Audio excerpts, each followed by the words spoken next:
Okay, so today we got some wiring in. This is where our panel will go when we get one.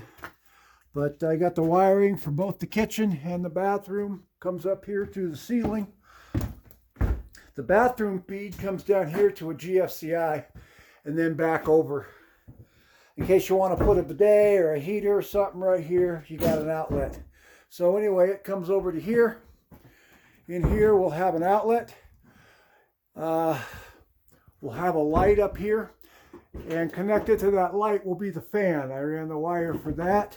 So when you flip the switch here, both the fan and the light come on at the same time. I've also ran the wires for the kitchen. They come in here. We can move those around if you decide you want to move something. I've taken this drywall out.